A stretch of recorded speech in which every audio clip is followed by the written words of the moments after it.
మీరు సైకియాట్రిస్ట్ దగ్గరికి వెళ్తే సైకియాట్రిస్ట్ మిమ్మల్ని కూర్చోబెట్టి క్వశ్చన్స్ అడుగుతారు. కానీ అదే ఆస్ట్రాలజీ దగ్గరకు వచ్చేటప్పటికి జాతకం వేసి ఒక సైకాలజిస్ట్ లాగా మారి మీకున్న ప్రాబ్లం ఏంటో చెప్పేస్తారు. నేను ఇప్పుడు ఒక మినిస్టర్ అయిపోతాను, నేను ప్రైమ్ మినిస్టర్ అయిపోతాను అన్నాను అనుకోండి, నా జాతకంలో నాకు అంత పవర్ఫుల్ కాంబినేషన్స్ ఉంటాయి. ఈ మూడు కలిగిన వాడికి ఎటువంటి ఏ గ్రహ దోషాలు పీడించవు. జాతకాలు చెప్పేటప్పుడు మంచి చెడు రెండు చెప్తారా? జాతకాలు చూడకపోవడం, ఒక పెళ్లి నిశ్చయం చేయడం అన్నది బ్రహ్మదేవుడు పంపించిన బ్లూ ప్రింట్ ఏదైతే ఉందో ఆ బ్లూ ప్రింట్ని పట్టుకొని మేము దోషాలు ఎదుగుతూ ఉంటాం. ఫలానా వ్యక్తినే పెళ్లి చేసుకుంటారు, ఇక్కడ దోషం ఉంటే ఇక్కడ దోషం ఉంది, మనం ఏ రకంగానూ ఆ దోషాలను నలిఫై చేద్దాం, మన వల్ల కాదు. మంది మన పిల్లలకి వెళ్తుంది అంటుంటారు, ఇస్ దట్ ట్రూ? ఎలా అయితే ఆస్తిపాస్తులు ఇచ్చామో, ఎలా అయితే వాళ్ళకి అన్ని ఇచ్చామో, మన కార్మిక్ బ్లాకేజెస్ ని కూడా వాళ్ళు క్యారీ ఫార్వర్డ్ చేస్తారు. పెళ్లి ముహూర్తాలు చూడాలి, గృహప్రవేశాల ముహూర్తాలు చూడాలి, పని జరగట్లేదు, ఆస్ట్రాలజర్ వెళ్తే ఆయన పరిష్కారం ఇస్తారు, దాన్ని బట్టి అలా వెళ్తే జరుగుతుంది అని ఒక నమ్మకం. ఇది నమ్మకం అంటారా, సైన్స్ అంటారా, దాని వెనకాల ఉండే కృషి అంటారా, వాట్ ఇస్ ఇట్? అంతా బ్రహ్మదేవుడు మనకు రాసి ఇక్కడికి పంపించినప్పుడు, మన పూర్వజన్మ సుకృతం అంతా కూడా తెచ్చుకున్నప్పుడు, మన పేరెంట్స్ డిసైడెడ్, కర్మ is also decided. Can I change my karma అంటే కర్మతో మనం పుడతామా? అయితే ఆ కర్మని అయ్యో ఏంటి నాకే ఇలా జరిగిందని ఊరుకోవాలా, లేకపోతే దాన్ని మార్చుకుని ముందుకెళ్లే ప్రయత్నం చేయాలా? కర్మని మార్చుకోవచ్చా? దానికి ఆస్ట్రాలజీ ఎలా హెల్ప్ చేస్తుంది? ఇలాంటివన్నీ కూడా తెలుసుకోవడానికి స్పెషల్ పాడ్కాస్ట్. ఆస్ట్రాలజీ ఒక అన్నోన్ సైన్స్. ఆ సైన్స్ గురించి ఇవాళ తెలుసుకోవడానికి gold medalist in astrology, vedic astrology Lata గారు మనతో ఉన్నారు. లతా గారు నమస్కారం, స్వాగతం అండి. నమస్తే భార్గవి గారు. లతా దంద్యాల గారు అనాలి, బికాస్ దంద్యాల గారు మా సినిమా ఫీల్డ్లో చాలా పెద్ద రచయిత, డైరెక్టరు, మాకు చాలా అభిమానం ఆయన అంటే. సో ఆయన ఇంటి పేరుంది కాబట్టి మాకు మరింత ప్రేమ మీరంటే. అందరూ జంధ్యాల అన్న పేరు వినంగానే నాకు చెప్పే విషయం కూడా అదే కదా. అండ్ హ్యూమరస్ క్రియేట్ చేయటం, మూవీస్లో ఫన్ క్రియేట్ చేయటం అనేది it's not so easy, it's very tough. And ఆయన అందులో పండిపోయారనే చెప్పాలి. ఖచ్చితంగా ప్రావీణ్యులు అందులో. సో లత గారు, ఈ ఆస్ట్రాలజీ అన్నది వేదిక్ ఆస్ట్రాలజీ అంటారు. ఇదొక సైంటిఫిక్ ప్రూఫ్స్ కానీ ఏమైనా వాళ్ళు వదిలేసిన సిగ్నిఫికెన్స్ కానీ ఏమైనా ఉందంటారు? అంటే బికాజ్ ఇప్పుడు అంతా ఎక్స్పెరిమెంటల్గా చూస్తారు, కాస్మిక్ ఎనర్జీ అంటారు, ప్లానెట్స్ అవన్నీ ఇప్పుడు వెస్టర్న్ వాళ్ళు యాక్సెప్ట్ చేసిన తర్వాత దౌర్భాగ్యంగా మనం అవునండి మా దాంట్లో ఆల్రెడీ ఉంది, కొన్ని వేల సంవత్సరాల క్రితమే వాళ్ళు రాసి పెట్టారని చెప్తున్నాం. మీరేమంటారు దీన్ని మనం ఒక రకంగా భగవద్గీతతోటి లింకప్ చేసుకుంటూ మాట్లాడదాం. బేసిక్గా ఇప్పుడు ఆస్ట్రాలజీ అనగానే మీకు ఎట్లా క్యూరియాసిటీ పెరిగిందో అందరికీ కూడా ఈ ఆస్ట్రాలజీ ఏంటి అని ఒక క్యూరియాసిటీ వస్తూ ఉంటుంది. ఆస్ట్రాలజీ అనగానే మామూలుగా సాధారణంగా చెప్పేది ఏంటి అని అంటే ఓ 12 భావాలు, ఓ 9 గ్రహాలు, ఆ 9 గ్రహాలకి కొన్ని క్యారెక్టరిస్టిక్స్ ఉన్నాయి, వాటి ప్రకారం ఈ మనిషి ఉంటాడు, దాని ప్రకారం ఈ ఫలితాలు వస్తాయి, ఇది మనకి చెప్తూ ఉంటారు, నక్షత్రాలు ఇలాంటివి. బట్ ఇప్పుడు మీరు అడిగిన క్వశ్చన్కి సైన్స్ అనేది ఏంటి? ఎప్పుడూ కూడా రీజన్ కావాలి అంటుంది, అవునా? సైన్స్ ఎప్పుడు కూడా ఏమంటుందంటే నేను ఒక ఎక్స్పెరిమెంట్ చేశాను, ఆ ఎక్స్పెరిమెంట్కి నాకు ఇదిగో ఫలితం అని ఉంటుంది. ఆస్ట్రాలజీ వచ్చేటప్పటికి ఆస్ట్రాలజీ కూడా ఒక సైన్సే. ఆస్ట్రాలజీ ఏం చెప్తూ ఉంటుంది, నేను కూడా సైన్స్నే, బట్ నేను కర్మ థియరీని నమ్ముతాను అంటుంది. ఇప్పుడు ఒక బాంబ్ తయారు చేయడానికి మనకి అనేక రసాయన పదార్థాలు కావాలి కదా, ఇంగ్రీడియంట్స్ కావాలి. అలాగే కర్మ థియరీని చెప్పడానికి మనకి 9 గ్రహాలు, 27 నక్షత్రాలు, 12 భావాసు చాలు. మనం ఎలాంటి వాళ్ళం, మనం ఏం చేస్తాం, ఇప్పుడు ఎట్లా అయితే మనం ఒక ఏఐని ఇంట్రడ్యూస్ చేసేసుకున్నాము మార్కెట్లో, అది ఎలా అయితే మన మైండ్ సెట్ దగ్గర నుంచి, మన యాక్షన్స్ దగ్గర నుంచి మనకి ఏం కావాలో అనేది మనలాగా ఊహించుకొని చేయటం మొదలు పెడుతుందో, అలాగే జాతకం కూడా ఒక మనిషి వచ్చినప్పుడు ఆ మనిషి ఎలాంటి వాడు, ఆ మనిషి ఏం చేస్తాడు, ఆ మనిషి కర్మ ఏం చెప్తోంది, ఆ కర్మ ఫలితాలు ఏ గ్రహాలు ఇస్తాయి అనేది మనకి ఆస్ట్రాలజీ చెప్తూ ఉంటుంది. సో ఎవరైతే ఇప్పుడున్న ప్రజెంట్ జనరేషన్లో చాలామందికి ఉన్నది ఏంటి అని అంటే భయం, ఆందోళన, పీస్ లేకపోవటం, ఎవరిని నమ్మకపోవటం, అష్యూరెన్స్ లేకపోవటం, అలాగే నమ్మిన వాళ్ళ వలన మోసపోవటం. అంటే జనరల్గా మనం చూస్తున్న క్యారెక్టరిస్టిక్స్ అన్నీ ఒకప్పుడు చాలా తక్కువగా ఉన్నవి, ఇప్పుడు మనకి ఎక్కువగా కనపడుతున్నాయి. వీటిని అడ్రస్ చేయాలంటే మీకు సైన్స్ అడ్రస్ చేయదు. సైన్స్ ఏ విధంగా అడ్రస్ చేస్తుంది, గో టు అ సైకియాట్రిస్ట్ అంటుంది. బట్ అగైన్ మీరు సైకియాట్రిస్ట్ దగ్గరికి వెళ్తే సైకియాట్రిస్ట్ మిమ్మల్ని కూర్చోబెట్టి క్వశ్చన్స్ అడుగుతాడు. కానీ అదే ఆస్ట్రాలజీ దగ్గరకు వచ్చేటప్పటికి మీరు మీ డీటెయిల్స్ కనుక ఇచ్చారంటే జాతకం వేసి అదే ఆస్ట్రాలజర్ మీరేమీ చెప్పకుండానే ఒక సైకాలజిస్ట్ లాగా మారి మీకున్న ప్రాబ్లం ఏంటో చెప్పేస్తాడు. అంత డిఫరెన్స్ ఉందన్నమాట. సైన్సే, రెండు సైన్సే.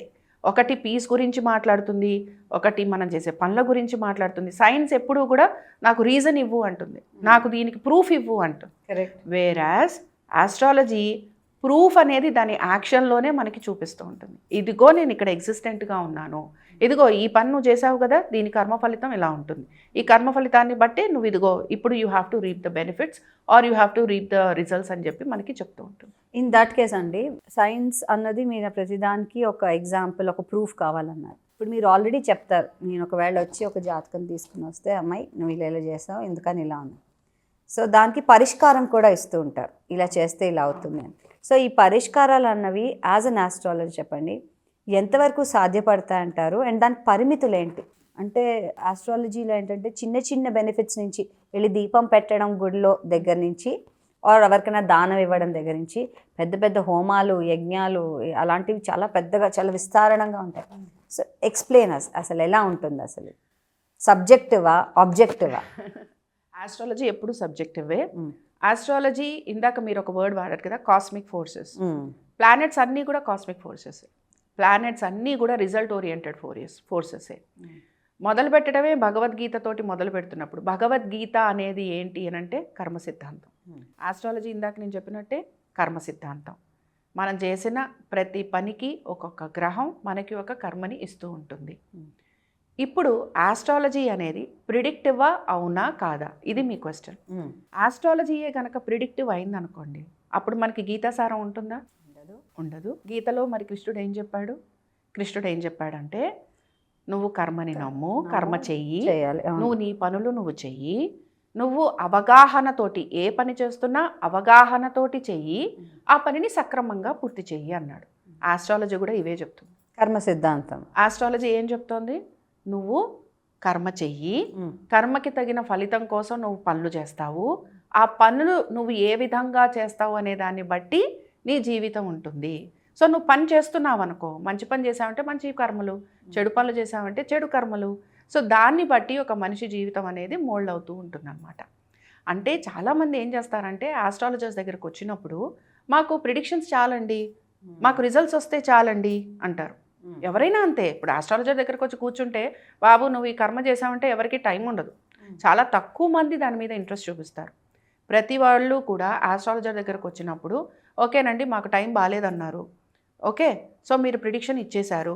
ప్రిడిక్షన్ అనేది ఇందాక నేను చెప్పినట్టుగానే మాకు ఈ ప్రిడిక్షన్ అనేది ఓన్లీ యాక్షను, లేదా ఇది మాకు రిజల్ట్ ఇస్తుంది, మేము ఈ రిజల్ట్స్ వచ్చాయి కనుక మేము ఏం యాక్షన్స్ చేయాలి అని అంటారు.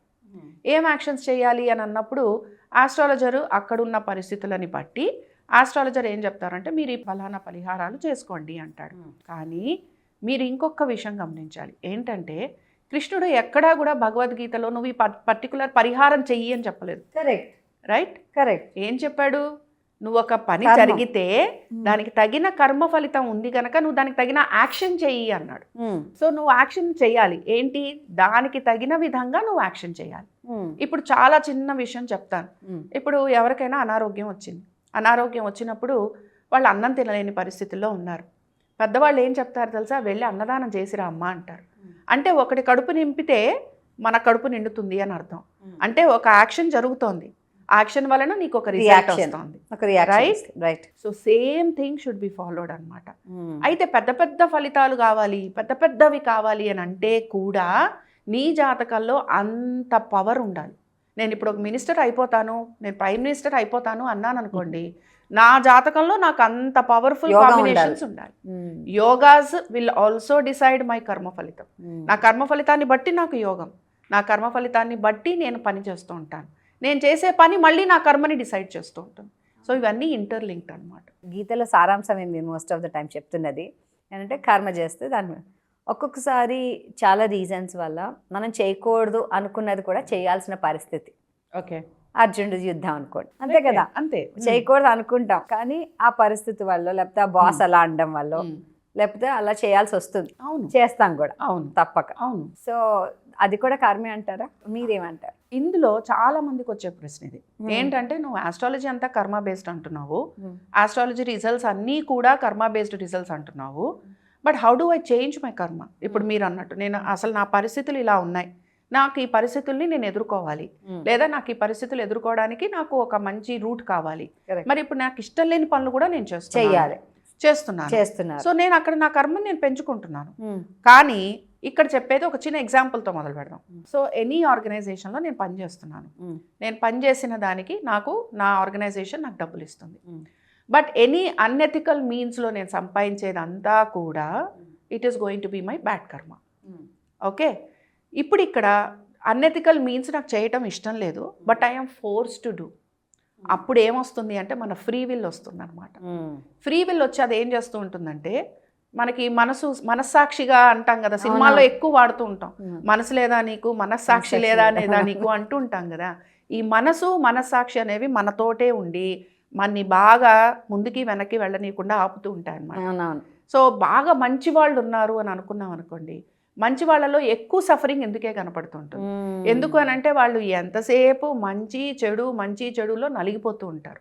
సో ఈ మంచి చెడులో నలుగుతున్న ఈ మంచి వాళ్ళు ఎవరైతే ఉంటారో వీళ్ళు ఏం చేస్తారంటే డెసిషన్ తీసుకునే టైంలో వాళ్ళ ఫ్రీ విల్ని బట్టి తీసుకోవాల్సి వస్తుంది. అంటే పరిస్థితులు వాళ్ళకి ప్రతికూలంగా ఉన్నా ఆ పరిస్థితులకి వాళ్ళు తగినట్టుగా వాళ్ళు డెసిషన్ తీసుకొని ముందుకు వెళ్ళడం వలన దాని వలన వాళ్ళు కొంత పాప పరిహారం చేసుకోవాల్సిన పరిస్థితులు వాళ్ళకి కనపడుతూ ఉంటాయి. అంటే పాపం చేశాము తెలిసి చేసినట్టే, నేను వద్దు అని అనట్లేదు, నేను చేయాల్సిన పరిస్థితులు నాకు వస్తున్నాయి కానీ నేనేమీ అనలేను. అంటే ఏంటంటే అది డెస్టినీ, నువ్వు చెయ్యాల్సిందే. బట్ నాది డెస్టినీ కదా, డెస్టినీ ప్రకారం నేను చేశాను కదా, నాకు ఇందులో పాపం రాకూడదు అంటే వర్కౌట్ అవ్వదు, కుదరదు. ఎందుకు? నువ్వు నీ మనసుతోటి మనస్సాక్షితోటి నువ్వు ఆ పని చేసావు. సో అది చెప్తూ ఉంటాడు అనమాట. నువ్వు యాక్షన్ చేయి, కానీ ప్రతి యాక్షన్కి రియాక్షన్ అని మనం చదువుతూ ఉంటాం కదా, ప్రతి యాక్షన్లోనూ మనకి నీకు ఫలితం వస్తుంది అని అంటాం కదా. నువ్వు చేసే పని మంచా చెడా అనేది నీ మనస్సాక్షి చెప్తున్నప్పుడు నువ్వు తప్పుడు ప్రదేశంలోనే ఉన్నా కూడా ఆ పనులు నువ్వు చేయకూడదు. అందుకే భీష్ముడికి అంటాడు కదా, ఎందుకు నన్ను నువ్వు ఇలా గట్టి పెట్టేశావు అని అంటే, నువ్వే కారణం, యుద్ధానికి నువ్వే కారణం. ఎందుకంటే ఫస్ట్ నువ్వు వెళ్ళి నెగటివ్ మనుషులతో ఉన్నావు, అంటే నువ్వు దుర్యోధనుడు కౌరవులతో ఉన్నావు, పాండవులతో లేవు. అంటే ఫస్ట్ అక్కడే నువ్వు పక్షపాతం చూపించావు. నీకు తెలుసు పాండవులు కరెక్ట్ కౌరవులు రాంగ్ అని నీకు తెలుసు, అయినా నువ్వు కౌరవుల పక్షానే ఉన్నావు. అంటే ఎందుకున్నావు అని అంటే, నేను రాజుగారితోటే ఉండాలి, నేను రాజ పరిరక్షణ కోసం ఉండాలి అని చెప్పి నువ్వు ఒక మాట చెప్పావు. అంటే నువ్వు చేసిన పని నీ ఉద్దేశంలో కరెక్టే, కానీ నువ్వు తీసుకున్న దారి ఎవరిది? You have taken negative one అనమాట. దాని ఫలితం నువ్వు ఇప్పుడు అనుభవిస్తున్నావు. ఓకే, పెళ్లి ముహూర్తాలు చూడాలి, గృహప్రవేశాల ముహూర్తాలు చూడాలి, లేకపోతే ఏదో పని జరగట్లేదు, చేద్దాం అనుకుంటున్నాం, ముందుకు వెళ్ళట్లేదు, అవాంతరాలు వస్తున్నాయి, ఇలాంటి వాటి అన్నిటికీ ఆస్ట్రాలజర్ వెళ్తే ఆవిడ పరిష్కారం ఇస్తారు, దాన్ని బట్టి అలా వెళ్తే జరుగుతుంది అని ఒక నమ్మకం. And most of the time 90% అవి కరెక్ట్ అయిన సందర్భాలే ఉంటాయి. అతి తక్కువగా అవ్వలేదన్నది తప్ప నాకు తెలిసి 90% అయినవే ఉంటాయి. ఇది నమ్మకం అంటారా, సైన్స్ అంటారా, దాని వెనకాల ఉండే కృషి అంటారా, వాట్ ఇస్ ఇట్? ముహూర్తాలు, గృహప్రవేశ ముహూర్తాలు, పెళ్ళిళ్ళు, ముహూర్తాల గురించి మాట్లాడితే ఇట్ ఇస్ ఎంటైర్లీ సైన్స్. ఇప్పుడు మనకి గ్రహాలు మాట్లాడుకుంటున్నప్పుడు వాటికి కూడా మనం లాటిట్యూడ్స్, లాంగిట్యూడ్స్, ఇవన్నీ ప్లేసెస్ అన్ని మనం పెట్టుకున్నప్పుడు అది కూడా ఒక రకంగా సైన్సే. ఏ గ్రహం ఎన్ని డిగ్రీస్లో ఉంది అని చూసేది కూడా ఆస్ట్రానమీ, అది కూడా సైన్సే. అదే ఏంటి అని అంటే astrology is related to science, astrology is never away from science. So అవి రెండు it's a part of science. So వేదాంగంలో ఒక అంగము అని అంటారు, అట్లాగా వేదాలలో ఇది ఒక అంగం, ఒక భాగం. సో ఈ భాగాన్ని మనం ఎంతవరకు ముందుకు తీసుకెళ్తాం? కొంతమంది ఆస్ట్రాలజీలోనే ఇంకా వాళ్ళు ప్రోగ్రెసివ్గా చాలా బాగా థీసిస్ లాంటివి చేస్తూ ఉంటారు, ఇంకా ప్రిడిక్టివ్లో ఉంటారు, కొంతమంది ఈ ఆస్ట్రానమీలో ఉంటారు. సో రకరకాల దీనిలో మేము వెళ్ళిపోతూ ఉంటాం.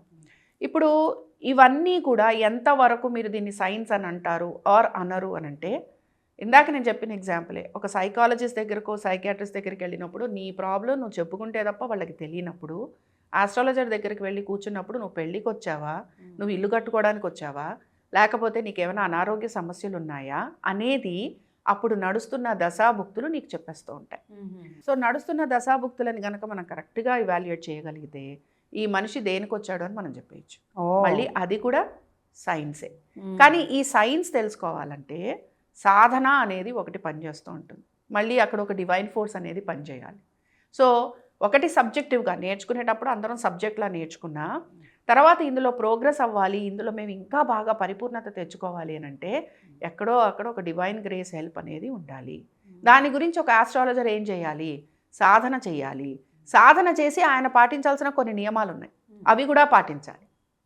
ఆ నియమాలు ఏమిటి అని అంటే వచ్చిన వాడిని ముందర భయపెట్టకూడదు.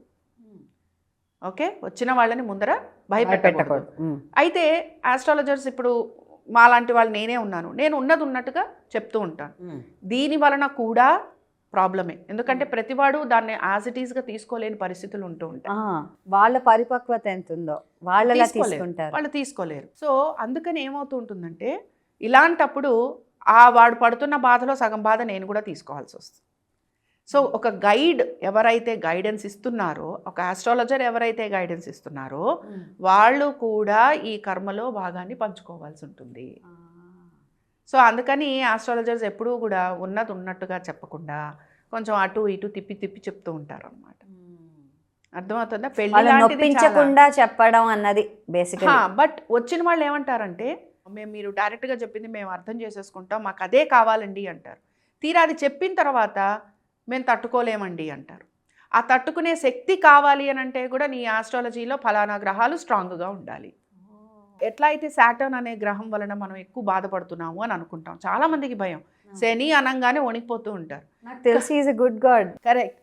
కానీ Saturn is the one who gives you all the strength, he is the one who gives you all the patience. Karmic blockages create చేసేవి Rahu and Ketu. Rahu Ketu planets karmic blockages ఎలా క్రియేట్ చేస్తాయో అలా మనకి ఆపర్చునిటీస్ ఎక్కడైతే ఇందాక మీరు క్వశ్చన్ అడిగారు కదా, నేను తప్పు చేస్తున్నాను, అది కూడా ఈ రాహు కేతులే ఉంటారు అందులో. ఈ గ్రహాలే అందులో ఇన్ఫ్లుయెన్స్ చేస్తూ ఉంటాయి అన్నమాట. ఆరోగ్యం కావాలి, రవి బాగుండాలి, నా మైండ్ బాగుండాలి, చంద్రుడు బాగుండాలి, అంటే నేను బాగుండాలి, ఆర్ నాకు ఈ తగిన క్వశ్చన్స్కి ఆన్సర్స్ రావాలి అని అంటే ఒక ఆస్ట్రాలజర్ కూడా ఇంతే స్ట్రాంగ్గా ఉండాలన్నమాట. వాడి జాతకం కూడా స్ట్రాంగ్గా ఉండాలి, లేకపోతే he won't be able to predict or he won't be able to guide a person. ఆస్ట్రాలజర్గా మీరు కొంతమందికి చెప్పేటప్పుడు మీకంటూ ఒక భయం ఉంటుంది, దాన్ని తిప్పి తిప్పి చెప్తూ ఉంటారు వాళ్ళకి. సో మీరు కొంచెం బాధ్యత తీసుకుంటారు. డెత్ అలాంటివి వచ్చినప్పుడు కూడా చెప్పాలా వద్దా అని ఒక సంసిద్ధత ఉంటుంది.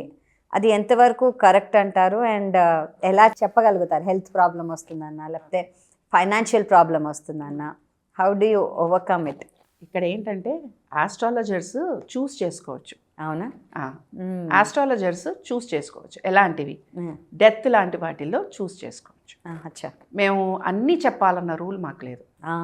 ఇప్పుడు అర్జునుడు యుద్ధానికి వెళ్ళినప్పుడు ఆయన కొడుకు పద్మ వ్యూహంలోకి వెళ్ళి మరణిస్తాడన్న విషయం కృష్ణుడికి తెలుసు, అవునా? మొత్తం ఆయన విశ్వరూప దర్శనం అయిపోయి మొత్తం ఈ భగవద్గీత అంతా చెప్పి అంతా స్టోరీ చెప్పిన తర్వాత ఆయన ఎక్కడా కూడా అర్జునుడికి నీ కొడుకు మరణిస్తాడు అని చెప్పలేదు. ఎందుకు చెప్పలేదు అంటే అర్జునుడు వీక్ అయిపోతాడు, అవునా? అప్పటి వరకు అర్జునుడు ఏమనుకుంటున్నాడు, నేను వీళ్ళందరితోటి నా డ్యూటీ ఏంటి, నేను యుద్ధ రంగంలో ఉండాలి, నేను యుద్ధాన్ని గెలవాలి, యుద్ధం చేయాలి, యుద్ధాన్ని గెలవాలి. బట్ అదే నీ కొడుకు ఇక్కడ చనిపోతాడు, లేదా ఇంకో ఆయనకున్న కొడుకుల్లో చాలామంది చనిపోయారు ఆ యుద్ధంలో, అర్జునుడి కొడుకులు. సో ఘటోత్కచుడు ఉన్నాడు, ఇలా ఇంతమంది ఉన్నప్పుడు వీళ్ళందరూ మరణిస్తారు అని అంటే ఒక మనిషి మానసిక స్థితి ఎలా ఉంటుంది? అప్పుడే లో అయిపోతుంది కదా, జీరో అయిపోతుంది. అంటే ఎక్కడ మనం ఒక మనిషికి బాధ కలుగుతుంది అంటే ఇన్నెవిటబుల్ సిచ్యువేషన్స్ ఉంటాయో వాటిని మనం ప్రస్తావించకపోవటం మంచిది. బట్ ఈ తిప్పి తిప్పి చెప్పటం అని ఉంటుంది కదా, ఈ తిప్పి తిప్పి చెప్పటం అనేది ఎలా చెప్తామంటే ఫలానా దశ బాగాలేదండి, ఫలానా టైం బాగాలేదు, మీరు కొంచెం జాగ్రత్తగా ఉండాలి, అనారోగ్య సంబంధంగా ఇబ్బందులు అనేవి కలుగుతాయి, దీనికి సంబంధించి మీరు దాన్ని దాటవేయకుండా మీరు జాగ్రత్తలు తీసుకుంటూ మందులు వాడండి, అంతే. ఆస్ట్రాలజీ అనేది ఒక సెల్ఫ్ రిఫ్లెక్షన్ అంటారా ఆర్ అ ప్రెడిక్షన్ అంటారు? ప్రిడిక్షన్ ఎప్పుడు క్యూరియాసిటీని పెంచుతుంది, అవునా? ఇప్పుడు మీరెంత క్యూరియాసిటీకి చూపిస్తున్నారో ప్రిడిక్షన్ ఎప్పుడు క్యూరియాసిటీని పెంచుతుంది. తెలియంది కదా అది. అవును, ఒక సైన్స్ ఏమిటిది ఏమో అవ్వబోతోంది. ఏదైనా సరే ఇప్పుడు మనకి తెలియని విషయం ఏదైతే ఉంటుందో అది మనిషిలో క్యూరియాసిటీని పెంచుతుంది. నాట్ ఓన్లీ ఆస్ట్రాలజీ, ఏదైనా అంతే. సెల్ఫ్ రియలైజేషన్ అనేది ఎప్పుడు వస్తుంది తెలుసా? నన్ను నేను ఉద్ధరించుకున్నప్పుడే నాకు సెల్ఫ్ రియలైజేషన్ వస్తుంది. నన్ను నేను మార్చుకోవడానికి ప్రయత్నం చేశాను అనుకోండి, అప్పుడే సెల్ఫ్ రియలైజేషన్ వస్తుంది. ఎక్కడా కూడా నిన్ను నువ్వు సెల్ఫ్ రియలైజేషన్ చేసుకోవద్దు అన్న మాట లేదు.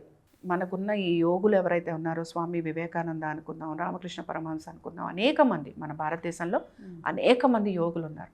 ప్రతి వాళ్ళు కూడా సెల్ఫ్ రియలైజేషన్ ద్వారా తమని ఉద్ధరించుకొని ముందుకు వెళ్ళారు. ఎవరు ప్రిడిక్షన్స్ మీద ఆధారపడలేదు. ఎవరు నా జాతకంలో నేను యోగిని అయిపోతాను అని చెప్పి మారలేదు. వాళ్ళని వాళ్ళు ఉద్ధరించుకున్నారు, వాళ్ళని వాళ్ళు మార్చుకున్నారు. ఎగ్జాంపుల్ అండి, ఒక బాబో పాపో స్కూల్కి వెళ్ళాలి.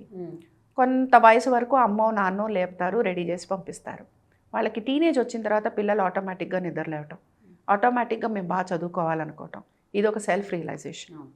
ఆ పిల్లల్ని ఇంకా మనం చదివిస్తున్నాం, ఇంకా కొడుతున్నాం, లేకపోతే ఇంకా తిడుతున్నాం, టీవీ ఆపేయమంటున్నాం, లేదా ఇంకా పొద్దునే నిద్ర లేపుతున్నాం అంటే ఇంకా వాళ్ళని వాళ్ళు ఉద్ధరించుకోవడానికి టైం ఉంది అని అర్థం. సింపుల్ ఎగ్జాంపుల్ ఇది.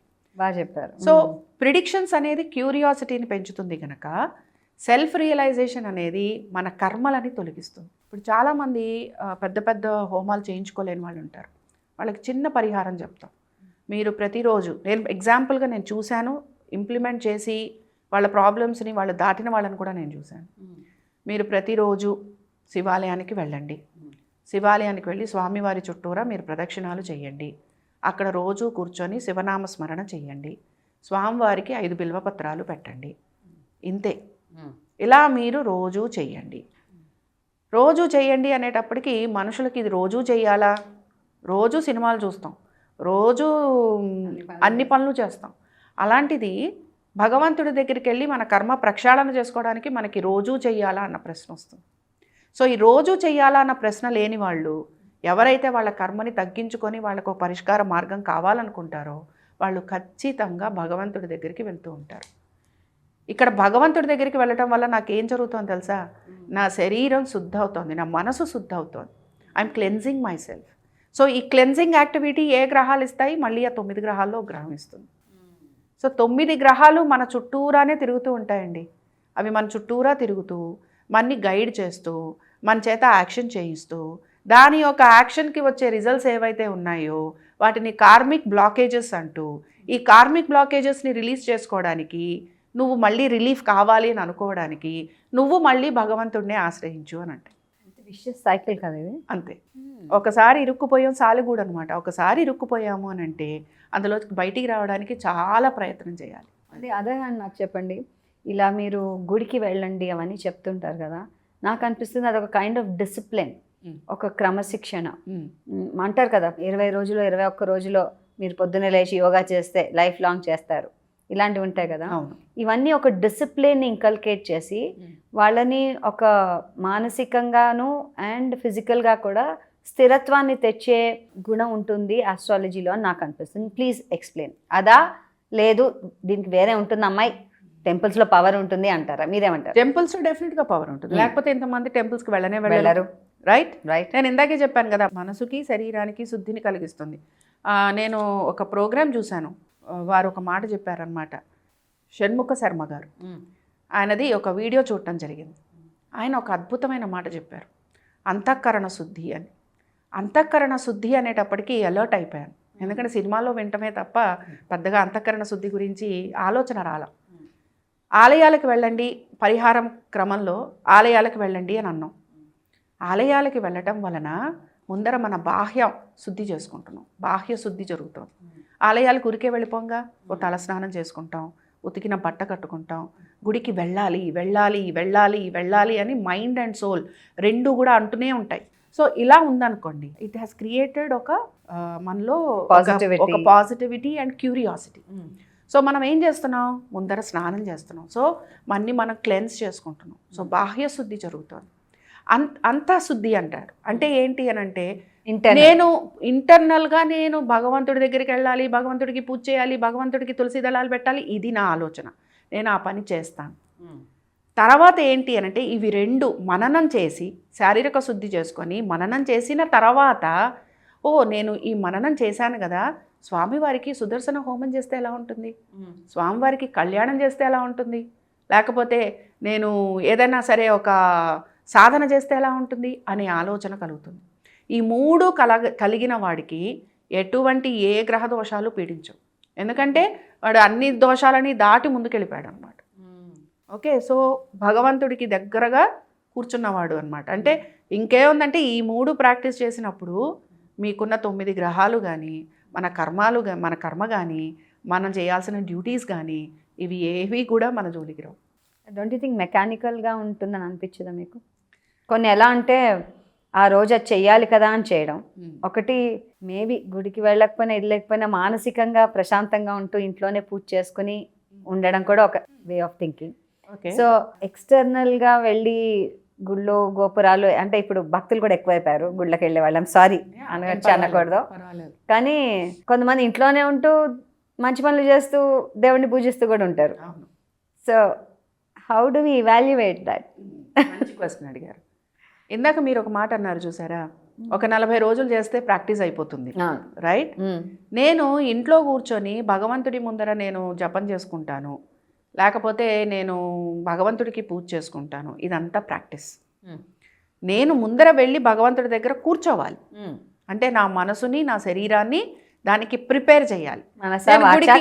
నేను గుడికి వెళ్ళకపోయినా నేను నా ఇంట్లో నేను దీపం పెట్టాలి అని అంటే ముందర నన్ను నేను రెడీ చేసుకోవాలి. సో నన్ను నేను రెడీ చేసుకొని దీపం పెట్టడానికి నాకు ఆ 40 రోజులు పడుతుంది అనమాట. ఎందుకంటే చలికాలం అనుకోండి, మనం పొద్దున్నే లేవం, మనసు కూడా పడుకో ఇంకో గంట చల్లగా ఉంది అని అంటుంది కదా. నేను ఈ ధనుర్మాసంలో పొద్దున్నే లేచి బయట వాకిలి చిమ్మి ముగ్గు పెట్టి అక్కడ నేను చక్కగా ఇవి పెట్టుకొని గొబ్బెమ్మలు పెట్టుకొని అని నేను అనుకొని అంతే గట్టిగా నేను నిశ్చయం చేసుకుంటే నేను 40 డేసో 30 డేసో దాన్ని ప్రాక్టీస్ చేస్తే 30 రోజులు ఉంటుంది. 30 రోజులు నేను ప్రాక్టీస్ చేస్తే మరునాడు పొద్దున్నే నేను ఖచ్చితంగా మళ్ళీ తెల్లవారుజామునే నిద్రలేస్తాను. లేచిన దాన్ని ఏం చేస్తాను, అప్పుడు గొబ్బెమ్మలును వాకిలు ఊడ్చి ముగ్గు పెడతాను, కానీ గొబ్బెమ్మలు పెట్టను. కొంతమంది రెగ్యులర్గా పెడతారు, కొంతమంది పెట్టరు అనుకోండి, ధనుర్మాసంలో పెడతారు. సో అలాంటప్పుడు అనుకోండి, అప్పుడు ఏం చేస్తాను, ఖాళీగా లేచి కూర్చున్నాను, స్నానం చేశాను, ఏం చేద్దాం, చలో దీపం పెడదాం. ఓ దీపం పెట్టానా, ఇప్పుడు ఏం చేద్దాం, 4 పువ్వులు పెడదాం అని.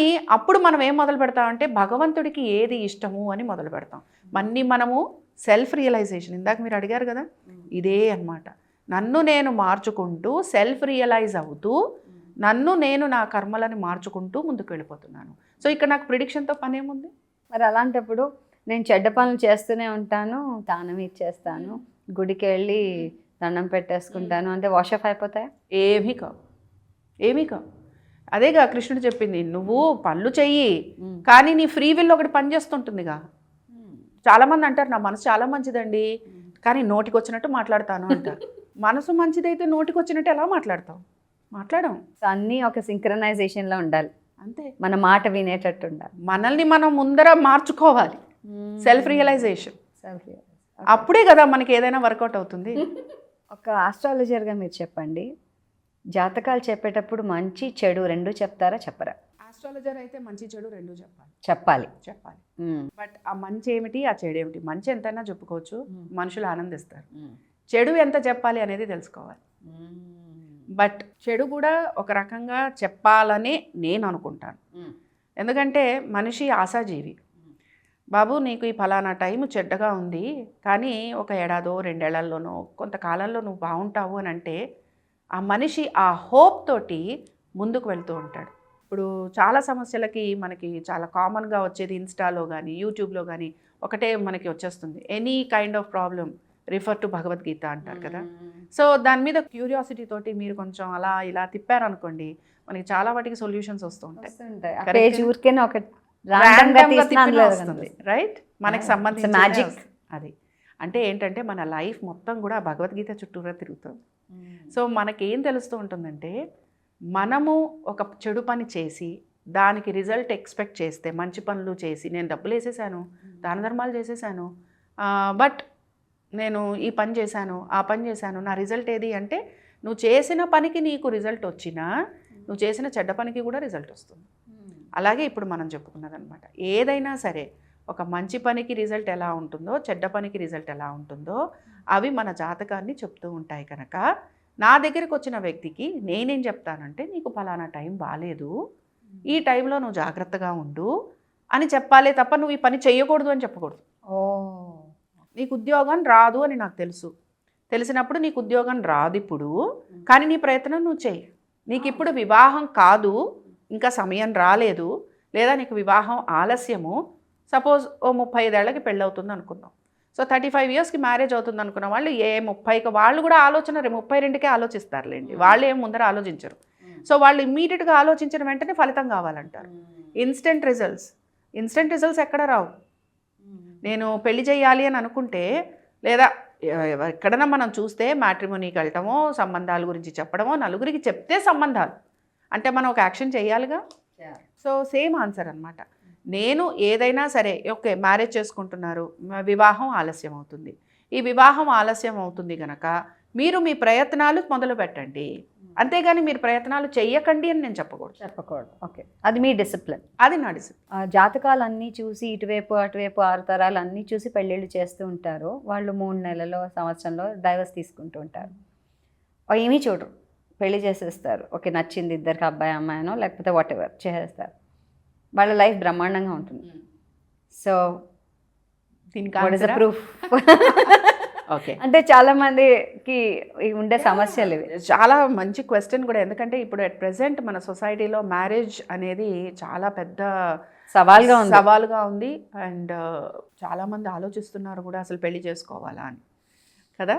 సో అంటే చూస్తున్న దీన్ని బట్టి అండ్ నా దగ్గరకు వస్తున్న వాళ్ళని బట్టి, వాళ్ళకున్న ప్రాబ్లమ్స్ని బట్టి దీనికి మనం కొంచెం వెనక్కి వెళ్దాం. ఎందుకంటే మనం వేదిక్ ఆస్ట్రాలజీ అనుకుంటున్నాం కనుక మనం పుట్టక ముందర నుంచి గ్రహాలు అనేవి ఉన్నప్పటి నుంచి పరాశరుడు ఈ పద్ధతిని, ఈ మొత్తం ఆస్ట్రాలజీని మనకు అందించినప్పటి నుంచి చూసుకుంటే అప్పుడు ఇవే 9 గ్రహాలు, ఇప్పుడు అవే 9 గ్రహాలు. ఫర్ ఎవర్ ఎక్కడ ఏవి మార్పు లేదు. మారిందల్లా ఏమిట్రా అంటే టైం. Correct, right. టైంని బట్టి మన సిట్యుయేషన్స్ మారుతూ వచ్చాయి. రైట్. ఇందాక మనం ఊరికే కూర్చొని మాట్లాడుకున్నప్పుడు ఆడవాళ్ళకి ఇన్స్పిరేషనల్గా ఉండాలి, ఆడవాళ్ళకి ఎక్కువ స్కోప్ ఉండాలి అని మీరు చెప్పడం జరిగింది. దీనికి నేను ఇచ్చే ఎగ్జాంపుల్ ఏంటి అంటే, ఒక 70 ఇయర్స్ 60 ఇయర్స్ బ్యాక్ వెళ్తే, 60 ఇయర్స్ ఉన్న ఆడవాళ్ళకి కనుక మనం గమనిస్తే వాళ్ళ అమ్మమ్మలు, వాళ్ళ నాయనమ్మల కాలానికి వెళ్తే ఆడవాళ్ళకి నోరు లేదు. వాళ్ళ ఓన్లీ డ్యూటీ, నువ్వు పెళ్లి చేసుకున్నావు, భర్తని బాగా చూసుకో, గంపడంత పిల్లలు ఉంటారు, వడ్లు దంచుకో, పిండి విసురుకో, నువ్వు నీ పని నువ్వు చేసుకో. ఇంకా కొంచెం రిజర్వ్ కమ్యూనిటీస్ అయితే మడి దడి ఆచారం గోల గోష్ఠి. అక్కడి నుంచి నెమ్మదిగా మారుతూ వచ్చారు. వచ్చిన తర్వాత ఆడవాళ్ళకి ఏం చెప్పారు, అమ్మ ప్రాబ్లమ్స్ వస్తూ ఉంటే, ఆ కాలంలో ఆడవాళ్ళకి చదువు కూడా లేదు. మనం చెప్పుకున్న వాళ్ళకి వాళ్ళు చాలా ఇబ్బందులు పడిన సందర్భాలు ఉన్నాయి. వాళ్ళ ఆస్తులు, వాళ్ళ దాయాదులు కొట్టేసిన వాళ్ళు ఉన్నారు, సొంత అన్నదమ్ములు తీసేసుకున్న వాళ్ళు ఉన్నారు, గాడిద చాకరీ చేస్తూ వాళ్ళని చూసుకోలేని స్థితిగతులలో ఉంటూ పాపం ఇబ్బంది పడిన ఆడవాళ్ళు ఒక జనరేషన్లో ఉన్న మాట వాస్తవం. అలానే చాలా మంది ఇంటెలిజెంట్ విమెన్ కూడా ఉన్నారు. కానీ ఇంకా అంటే హస్బెండ్స్ అతి చిన్న వయసులో చనిపోయినప్పటికీ వాళ్ళు మొత్తం ఫ్యామిలీని దగ్గర పెట్టుకోవడం, వాళ్ళే చూసుకోవడం అనే వాళ్ళు కూడా మనం చూసాం. All kinds. కానీ ఓవరాల్గా స్త్రీకి అంతగా బయటకు వచ్చేంత అవకాశం లేదు. నేను మాట్లాడుతున్నది ఒక 80 years back or 90 years back తీసుకుంటే. తర్వాత కొంచెం ఈ 60 ఇయర్స్ వాళ్ళు ఇప్పుడు ఎవరైతే అమ్మమ్మలు వీళ్ళందరూ వచ్చారో వీళ్ళ టైంకి జనరేషన్ మారింది, దేశకాల పాత్ర మారింది, అంటే టైం మారింది. టైం మారినప్పుడు రెవల్యూషన్స్ వచ్చాయి, పెద్ద పెద్ద సంఘ సంస్కర్తలు వచ్చారు, ఆడవాళ్ళకి చదువు అవసరం అన్నారు, వీళ్ళ ఫ్యామిలీని వీళ్ళు నిలబెట్టుకోవాలన్నారు, మోసపోతున్నారు, ఇబ్బంది పడిపోతున్నారు అన్నారు. మనకు ఒక ట్రాన్స్ఫర్మేషన్ వచ్చింది. అప్పుడు ఇవే గ్రహాలు, అప్పుడు ఇవే రాసులు, అప్పుడు ఇదే. అక్కడి నుంచి ఇంకా కొంచెం చేంజ్ వచ్చింది. ఆడవాళ్ళు ఇంకా చదువుకున్నారు, ఇంకా రెస్పాన్సిబుల్ అయ్యారు. వాళ్ళు ఏమి పెద్ద ఉద్యోగాల జోలికి రాకపోయినా, అప్పుడు ఉద్యోగాలు చేసేవాళ్ళు చాలా తక్కువ మంది ఉన్నా చాలా వరకు కుటుంబ బాధ్యతను తీసుకోవడం మొదలుపెట్టారు. తర్వాత జనరేషన్స్ ఇప్పుడు మన ముందర ఉన్నవే. ఇప్పుడు ఇక్కడ ఇలాగా ఒక ట్రాన్స్ఫర్మేషన్ స్టేజ్ వస్తున్నప్పుడు కాంప్రమైజింగ్ అనేది ఎక్కడా కనిపించదు. ఏ గ్రహాలైతే మనకి కార్మిక్ బ్లాకేజెస్ కలిగిస్తూ ఉంటాయో ఆ గ్రహాలు ఎక్కువగా యాక్టివేట్ అవుతూ ఉంటాయి. అంటే ఇప్పుడు మీరు ఒక ఆస్ట్రాలజర్ తగిలితే, నీకు రాహు మార్దసమ్మా, నీకు ఏల్నాటి శనమ్మా, ఏల్నాటి శని నీకు ఇదే ప్రాబ్లం కలిగిస్తుంది, మీ భార్యాభర్తలు దూరంగా ఉన్నారు కదా అంటాం. కేతువమ్మ, అవునమ్మా సపరేషన్ అయిపోతుంది. అంటే కార్మిక్ బ్లాకేజెస్ కలిగించే గ్రహాలు అప్పుడు ఉన్నాయి, ఇప్పుడు ఉన్నాయి. మారిందల్లా టైం. సో ప్రిడిక్షన్స్ ఇచ్చేటప్పుడు ఎలా ఉంటుందంటే టైం బేస్డ్గా ఉంటాయి. Maybe 20 years down the line marriage compatibilities ఇవి అసలు చూడం. ఎందుకు చూడము అని అంటే అప్పుడు మ్యారేజ్ అనేది ఒక పెద్ద క్వశ్చన్ మార్క్ ఉంటుంది. Are we going to get married, will I have children, అనే క్వశ్చన్స్ అప్పుడు వస్తాయి. ఇప్పుడు ఇంకా I want to have children అంటున్నారు. అప్పుడు ఏమంటారంటే will I have children, do I really have to think about children, or ఇప్పటికే మన సమాజంలో మార్పులు వచ్చాయి.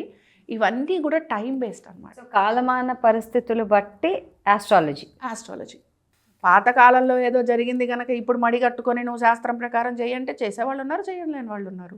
ఓకే, సో అది చేంజ్ అవుతూ ఉంటుంది అంటే డెఫినెట్గా చేంజ్ అవుతుంది. అదే అంటున్నాను, 20 years డౌన్ ద లైన్ నేనే maybe I'll become old, but నేనే ఆస్ట్రాలజీ కనుక కంటిన్యూ చేస్తే నా ప్రిడిక్షన్ స్టైలే మారిపోతుంది కదా. Yeah.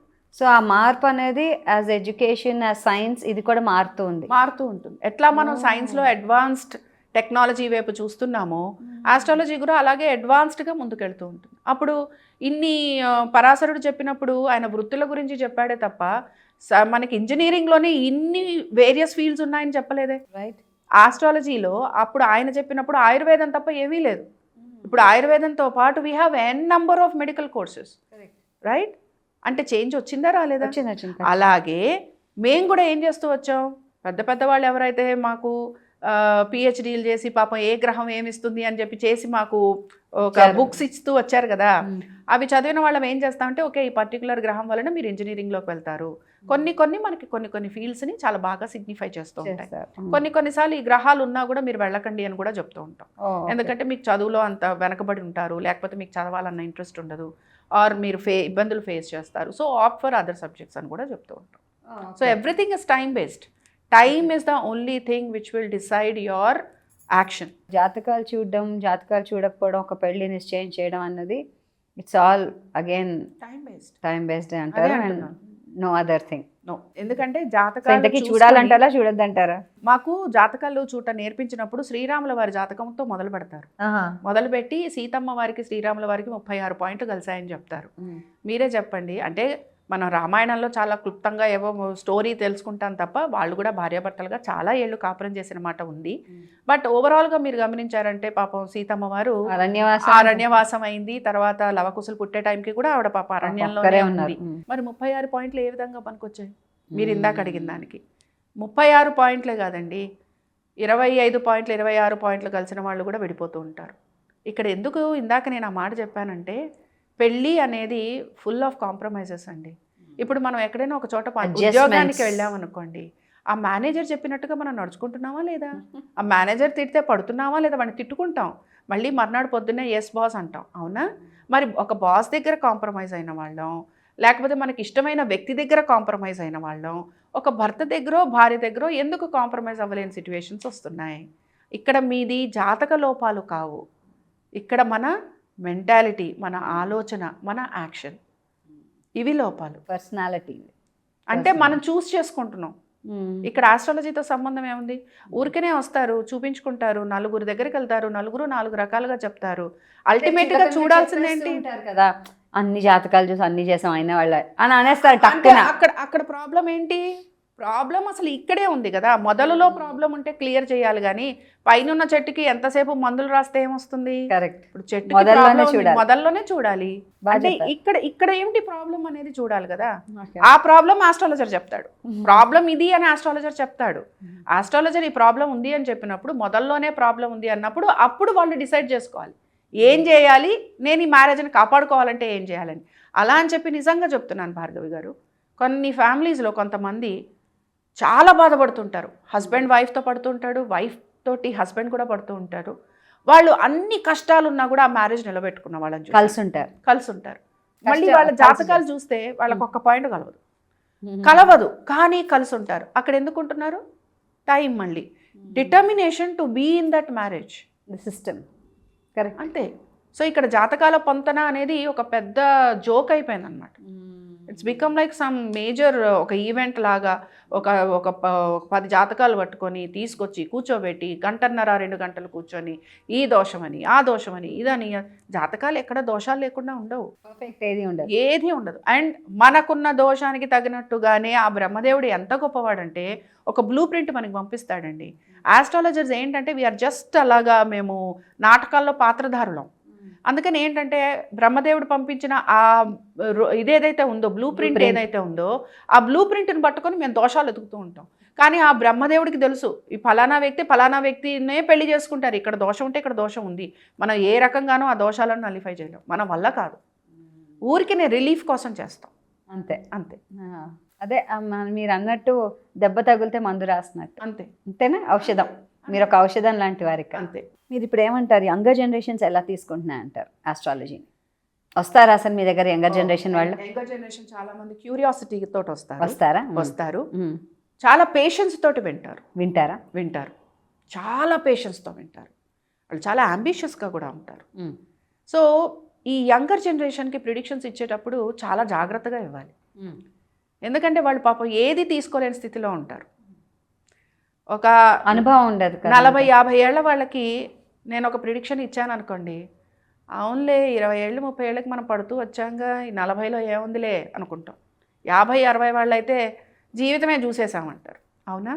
అదే మనం ఒక 20 ఏళ్ళు 25 ఏళ్ళు ఈ 30 లోపల చెప్తున్నప్పుడు చాలా చాలా జాగ్రత్తగా చెప్పాలి. వాళ్ళల్లో చాలామందికి భయం, ఆందోళన, నేను ఏమీ చెయ్యలేకపోతున్నాను, నేను ఈ రేస్లో నేను లాస్ట్ అయిపోయాను, వెనకబడిపోయాను అనే ఆలోచన ఎక్కువగా ఉంటుంది. అలాంటి వాళ్ళందరికీ ఆస్ట్రాలజర్ ఏం చేయాలి అంటే మోటివేట్ చేయాలి. యూ కెనాట్ డూ ఎనీథింగ్ అని అనకూడదు, you can do something in your life అనాలి. లుక్ ఎట్ యువర్ ఆపర్చునిటీస్ అనాలి. సో ఆపర్చునిటీస్ అనేవి మాకు జాతకం చూస్తే ఒక టైంలో ఇగో వీళ్ళకి ఆపర్చునిటీస్ వస్తాయని తెలుస్తుంది కదా, చూడు ఈ టైంలో నువ్వు ఈ ఆపర్చునిటీ కోసం ట్రై చేయనాలి. ఓ, అలా వాళ్ళకి దారి చూపించాలి. ఎందుకంటే astrology is again a divine science which will show you a path. So path చూపించే విధంగా మన ప్రవర్తన, మన మాట, మన గైడెన్స్ ఉండాలి. ఇందాక చెప్పాను కదా, astrologer is a guide. So guidance గనక నేనేం చేయాలి అని అంటే, ఎవరైనా ఒక యూత్, ఎవరైనా ఒక యంగ్స్టర్ నా దగ్గరకు వచ్చినప్పుడు వాళ్ళని భయభ్రాంతులు చేయకుండా, నువ్వేమీ చెయ్యలేవు అని వాళ్ళని కించపరచకుండా, వాళ్ళకి ఏమీ డెడ్ లైన్స్ పెట్టకుండా, వాళ్ళని నెమ్మదిగా మోల్డ్ చేసి, వాళ్ళకి ఇదిగో నువ్వు ఇటు చూడు, ఇదిగో ఇది నువ్వు చెయ్యి. ఇప్పుడు మెడిసిన్ చదివే వాళ్ళు కొంతమంది ఉంటారు, వస్తూ ఉంటారు, చిన్నవాళ్ళే వీళ్ళందరూ, మెడిసిన్, ఇంజనీరింగ్, లేకపోతే 20, 24, 25 నాకు వీసా రాలేదు, నేను చదువుకుందాం అనుకున్నాను, I wanted in to that college, or will I going to prosper, ఇలా అంటూ ఉంటారు కదా. సో మెడిసిన్లో అప్పుడప్పుడు ఫెయిల్యూర్స్ ఉన్న వాళ్ళు వస్తుంటారు, ఎక్కువగా వాళ్ళు వస్తుంటారు. సో అలాంటప్పుడు వాళ్ళకి ఏం చెప్తామంటే, అరే ఏం లేదు, ఆ టైం కొంచెం బాగాలేదు, నువ్వు నెక్స్ట్ దీనిలో ఇంకొంచెం కష్టపడి చదువుకొని రాయి, నువ్వు క్లియర్ అయిపోతావు అని అంట. సో వాళ్ళకి భరోసా ఇస్తున్నాం మనం. నీ గ్రహం బాగాలేదు, ఏం బాగాలేదు, నీ ప్రిపరేషన్ బాగాలేదు, అయ్యా నువ్వు దేనికి పనికిరావంటే పాపం వాడుకున్న డీలా పడిపోతాడు. ఫర్ ఎగ్జాంపుల్ ఇవన్నీ ఏంటంటే మన మాట వాళ్ళకి ఒక వేదవాకులాగా ఉంటుంది. ఎందుకంటే ఫియర్ అనేది ఏం చేస్తుంది అని అంటే మనని కృంగదీస్తుంది, మెంటల్లీ మనని సఫర్ చేయిస్తుంది, మనలో ఉన్న అంబిషన్ని, మనలో ఉన్న ఆలోచనని చంపేస్తుంది. ఫియర్ అనేది ఎప్పుడు కూడా అలాగే ఉంటుంది. అందుకని యూత్కి మాత్రం ఎప్పుడు మనం వాళ్ళకి ఫియర్ నాటకూడదు. వాళ్ళకి ఎప్పుడు ఏం నాటాలంటే, నువ్వు పర్సిస్టెంట్గా ఉండు, నువ్వు నీ పని నువ్వు చెయ్యి, నీ కష్టం నువ్వు పడు, దీని తర్వాత నీకు రిజల్ట్స్ వస్తాయి అని అనాలి. ఎప్పుడు హోప్ ఇవ్వాలి. వాటర్ ద ప్లాంట్, అంతే. Give him hope, but never ever scare the person away. పెట్టకూడదు. చాలామంది అడిగిన కొన్ని క్వశ్చన్స్లో ఏంటంటే, ఒక కెరియర్ అనుకుని వెళ్తారు, and after 30, 40 what ever age కొంచెం అయ్యాక సడన్ షిఫ్ట్ ఆఫ్ కెరియర్ అయిపోతుంది వాళ్ళకి. అందులో వెలుగొందొచ్చు, లేకపోవచ్చు, అది వేరే విషయం. అవి కూడా మీకు తెలుస్తాయా ముందరే? తెలుస్తాయి. కెరియర్ అనాలిసిస్ చేస్తున్నప్పుడు వీళ్ళ కెరియర్ అసలు జీవితకాలం ఎలా ఉంటుంది, వీళ్ళు ఎంత బాగా ఇందులో ముందుకు రాగలరు, వీళ్ళకి ఎంత బాగా పేరు ప్రఖ్యాతులు వస్తాయి, లేకపోతే వాళ్ళకి ప్రమోషన్స్ వస్తాయి, జీతాల ప్రకారంగా నేను అంటున్నది. అంటే వీళ్ళు మిడ్లో ఉంటారా, బిలో ఉంటారా, అబవ్ ఉంటారా, ఇంకా ఎక్స్ట్రాడినరీగా ఉంటారా, ఇలాంటివన్నీ చెప్పచ్చు. అలాగే మీరు అడిగినట్టుగానే ఏంటంటే కెరియర్ అనాలిసిస్ చేస్తున్నప్పుడు కంప్లీట్ స్విచ్ ఓవర్. ఈ స్విచ్ ఓవర్ అనేది మళ్ళీ ఈ karmic planets Rahu, Ketu, Saturn ఎక్కువగా మనకి ఇస్తూ ఉంటాయి. దీంతో పాటు other planets also will influence అనమాట, కొంత ఇన్ఫ్లుయెన్స్ కూడా చేస్తూ ఉంటాయి. ఒక్కొక్కసారి ఇప్పుడు గురువే ఉంటుంది అంటే లగ్నాలను బట్టి అనేక కాంబినేషన్స్ ఉన్నాయి మనకి. సో సపోజ్ అదే గురువు కనుక మనకు ఒక స్విచ్ ఓవర్ ఇవ్వాలనుకోండి, 100% అదే గురువు మనకి with the help of any other karmic planet తోటి మనకి ఆ స్విచ్ ఓవర్ ఇస్తాడు. అప్పుడు షిఫ్ట్ చేసుకుంటారు వాళ్ళు, ఆటోమేటిక్గా షిఫ్ట్ అవుతారు. అండ్ అందులో ఎలా ఉంటుంది అని అడుగుతారు. అలాంటప్పుడు మనం చెప్పగలగాలన్నమాట, ఇది whether this is going to be good, bad, ugly. Okay, for example మీరే ఉన్నారు, డాక్టర్ అవుదాం అనుకున్నారు, దెన్ అనుకోకుండానో బై నేచర్ వాట్ ఎవర్ మీరు ఇవాళ ఆస్ట్రాలజీ చెప్తున్నారు అండ్ గోల్డ్ మెడలిస్ట్ మీరు. So it was not planned. అవును, you just went by flow. అవును. అదే ప్లాన్ చేసుకుని ఉంటే వేరేగా ఉండేదేమో. What you think? అంటే అలా పాసిబిలిటీ ఉంటుందంటారా అని జనరల్గా అడిగాను నేను. ఓకే, ఇప్పుడు ఆస్ట్రాలజీ అంతా డెస్టినీ అంటాం, నా కర్మరా అంటాం. అవునా, కర్మ బేస్డ్ అంటున్నాను నేను కూడా, ఇందాక నుంచి అదే అంటున్నాను. కర్మ బేస్డ్ అండి ఆస్ట్రాలజీ అంటున్నాను. డెస్టినీని మనం మార్చుకోగలంగా? ఎలా మార్చుకోవచ్చు? ఎలా? నా ఆలోచనతోటి. ఇప్పుడు నేను డాక్టర్ అవ్వాలనుకున్నాను, నేను డాక్టర్ అవ్వలేదు అని ఏడుస్తూ కూర్చోలేదే, నేను వేరే దారులు వెతుక్కున్నాను. సో నేను దారి ఒకటి వెతుక్కున్నాను గనక నేను ఆ దారిలో వెళ్తూ నాకు ఇందులో ఆపర్చునిటీస్ ఏ ఉన్నాయి, నేను ఇందులో ఎలా ఎదగగలను అని నన్ను నేను మార్చుకుంటూ వెళ్ళాను. Self realization. రైట్. నేను డాక్టర్ అవ్వలేదు అని చెప్పి నాకు జీవితంలో ఏమీ లేదని చెప్పి నేనేం వదిలేయలేదే. Correct. So this is the answer for you. Absolutely. నేను ఎందుకు అడిగానంటే సినిమా ఫీల్డ్లో అండి, మా ఫీల్డ్లో చాలామంది పాపం డైరెక్టర్ అవుదామని అసిస్టెంట్ డైరెక్టర్ కింద వచ్చి చాలా ఇల్లు వదిలేసి, ఒకసారి ఫుడ్ ఉంటుంది, ఒకసారి జీతాలు ఉండవల్ల కొన్ని సంవత్సరాల పాటు ఉండిపోయిన వాళ్ళు బోల్డ్ మంది ఉంటారు. అవును. ఆర్టిస్ట్ అవ్వచ్చు, క్రియేటివ్ ఫీల్డ్లో ఎవరైనా అవ్వచ్చు. అవును. రావచ్చు, రాకపోవచ్చు ఆపర్చునిటీ. కానీ అలా ఉన్న వాళ్ళ శాతం ఎక్కువగా ఉంటుంది. బికాస్ కనిపించే వాళ్ళ శాతం తక్కువగా ఉంటుంది. 10% మా లాంటి వాళ్ళు కనిపించే వాళ్ళు తెలిసిన వాళ్ళు ఉంటారు. మిగతా వాళ్ళందరూ ఫేడ్ అయిపోయిన వాళ్ళే ఎక్కువ ఉంటారు. సో వాళ్ళకి how do you think this can work అన్నది ఒక ప్రశ్న, విచ్ ఫిలిం వాళ్ళందరూ నన్ను అడిగిన ప్రశ్న ఇది.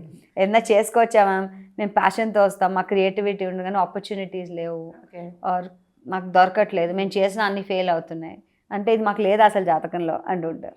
మీరు అంటున్నట్టుగా మీది చాలా క్రియేటివ్ ఫీల్డ్. అవునండి. రెండోది ఏంటి అని అంటే అందరూ కూడా హీరోలు కాలేరు, హీరోయిన్లు కాలేరు, డైరెక్టర్స్ అవ్వలేరు, ప్రొడ్యూసర్స్ అవ్వలేరు, ఇంకా చాలా చాలా అవ్వలేరు. బట్ ఇందాక మీరు నన్ను అడిగిన దానిలో స్విచ్ ఓవర్ అని అడిగారు కదా, ఎప్పుడూ కూడా జీవితం ఒకటే గ్రహం మీద వెళ్ళదు. మనకి ఎలా ఉంటుందంటే ఓపెనింగ్ సీన్ అంటాం చూసారా, ఓపెనింగ్ సీన్లో రకరకాల మూవీస్ రకరకాలుగా చూపిస్తాయి.